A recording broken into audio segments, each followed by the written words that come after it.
Hi, it's Todd from Groovy Entertainment. Today we have a book on tape to play for you. Today's book is Sesame Street, The Case of the Missing Duckie from 1983. So let's get started.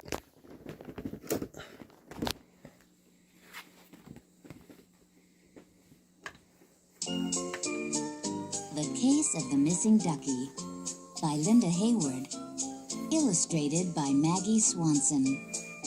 Featuring Jim Henson's Sesame Street Muppets. A golden storybook and tape. Every time you hear this sound, you'll know it's time to turn the page. Are you ready to begin? Find the page where you see Ernie filling up his bathtub. The day the ducky disappeared was Ernie's birthday. Because it was a special day, Ernie had decided to spend it doing things he liked to do. And the thing he liked to do most was take a bath with his rubber ducky. Right after breakfast, Ernie went into the bathroom and filled the bathtub with water. He put a brand new bar of soap in the soap dish, and he hung a soft, fluffy towel on the towel rack. Ernie picked up Rubber Ducky and gave him a little squeeze. He said, "You know, Rubber Ducky, you are my very best friend. I could never take a bath without you. Who would I talk to if I felt lonely? Who would cheer me up if I got soap suds in my eye? Gee, Rubber Ducky, I am awfully fond of you."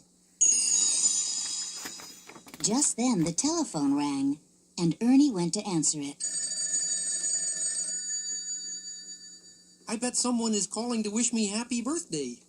He left Rubber Ducky on the stool in the bathroom. Hello? Hi, Ernie. This is Big Bird. I just called to ask you a question. Are you going to be home at 2 o'clock this afternoon? Ernie answered, Gee, Big Bird, I guess so. What is happening at 2 o'clock this afternoon? Oh, nothing. I was just wondering if you were going to be home then, that's all. Well, goodbye, Ernie, said Big Bird. Big Bird didn't wish me happy birthday. Thought Ernie. Maybe he doesn't know that today is my birthday. Gee, maybe no one knows that today is my birthday. Oh well, I still have Rubber Ducky to keep me company.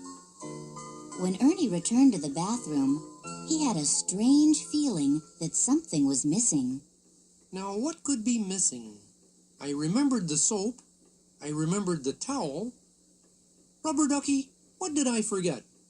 Rubber Ducky? Rubber Ducky? Ernie stared at the stool where he had left Rubber Ducky. Rubber Ducky was gone. Ernie went back to the telephone. He called his friend Sherlock Hemlock, the detective. Hello, Mr. Hemlock? Something terrible has happened. I need a detective, said Ernie. "I'll be there in a minute," said Sherlock Hemlock. A minute later, there was a knock on the front door, and Ernie opened it. "It is I, Sherlock Hemlock, the world's greatest detective. Said the man with the magnifying glass. What seems to be the trouble?" I was going to take a bath when I noticed that something was missing. Said Ernie. Sherlock looked at Ernie very carefully. "Aha! I have it. Your clothes are missing." He cried. My clothes are in the bathroom. Ernie explained. "Then I will begin looking for your clothes in the bathroom," said Sherlock. Ernie followed Sherlock Hemlock into the bathroom. "Gadzooks, I have found the missing clothes," cried Sherlock. Ernie said, But my clothes were never missing. The thing that is missing is... "The soap." said Sherlock. No, not the soap. The soap is right here. It is... "The bathtub," cried Sherlock. No, not the bathtub. It is Rubber Ducky that is missing. Said Ernie. Sherlock said, "Of course. Now I understand. It all fits together. The soap, the bathtub, the towel hanging on the towel rack. You were about to wash dishes when... I was about to take a bath, said Ernie.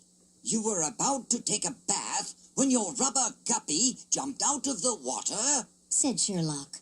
No, it wasn't a rubber guppy, said Ernie.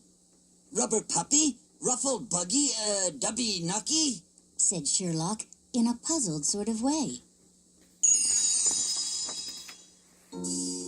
Ernie sighed sadly. It's a cute, chubby little fellow named Rubber Ducky who's missing. He disappeared while I was in the living room answering the telephone, said Ernie.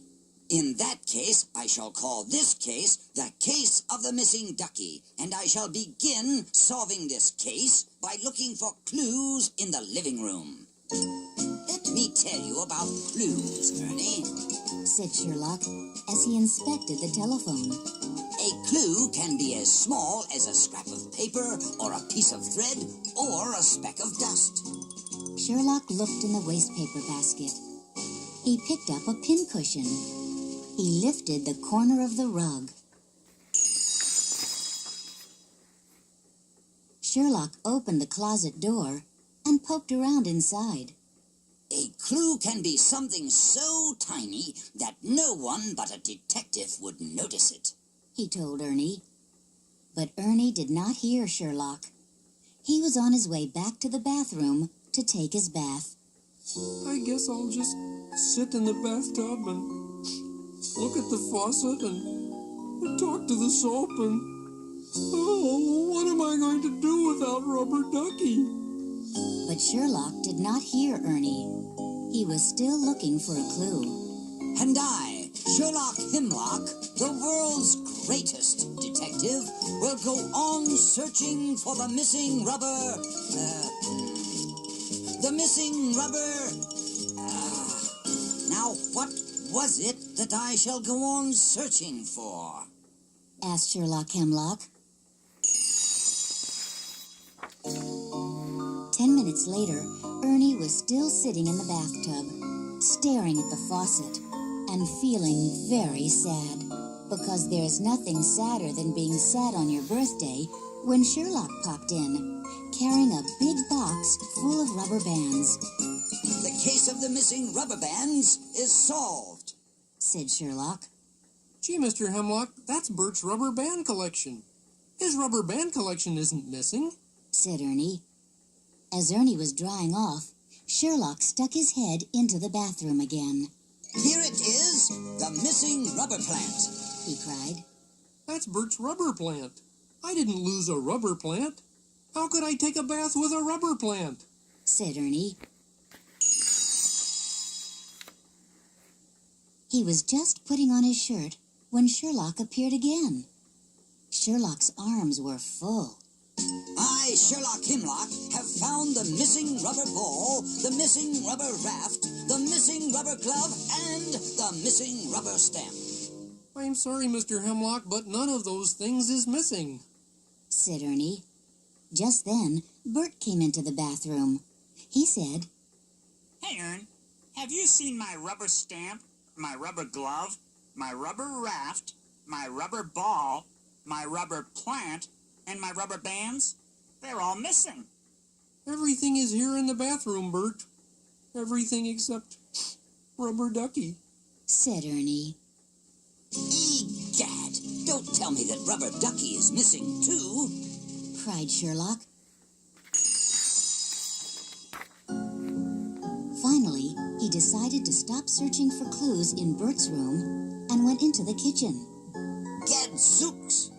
He cried as he examined the wall. Green fingerprints, pink fingerprints, yellow fingerprints. This can mean only one thing. Some green, pink, and yellow monsters stole Rubber Ducky.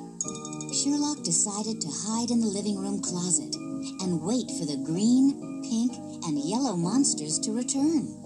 At 2 o'clock in the afternoon, the doorbell rang, and Ernie went to see who was there. Everybody was there. Surprise! They all shouted. We brought you a birthday party.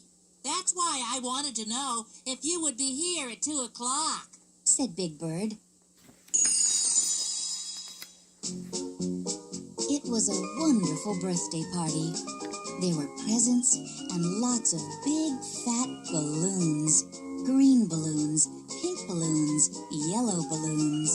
Sounds! Cried Sherlock as he opened the closet door and walked bop right into a bunch of balloons. I have found the green and pink and yellow monsters. No, Mr. Hemlock. Those are balloons for Ernie's birthday party, said Big Bird. Aha! I have it. These are balloons for Ernie's birthday party, said Sherlock. If only Rubber Ducky could be here. He likes birthday parties too, said Ernie. Don't worry, Ernest. I, Sherlock Hemlock, will soon solve the case of the missing ducky. But first, I must solve the case of the missing cake. If this is a birthday party, where is the birthday cake? The kitchen door opened, and Cookie Monster came out carrying a big birthday cake covered with green and pink and yellow frosting. And right in the middle of the frosting sat Rubber Ducky! cried Ernie. Am I glad to see you? Happy birthday, Ernie! Said everyone. Me borrow Rubber Ducky for birthday cake. Said Cookie Monster. Aha! Cried Sherlock. I have it. Cookie Monster borrowed Rubber Ducky for the birthday cake. Ha ha! I, Sherlock Hemlock, have solved yet another cake. Case. So, that was Sesame Street, The Case of the Missing Ducky for 1983. So if you like, subscribe, share, and comment, and have a groovy day. And our next book will be Sesame Street Vegetable Soup.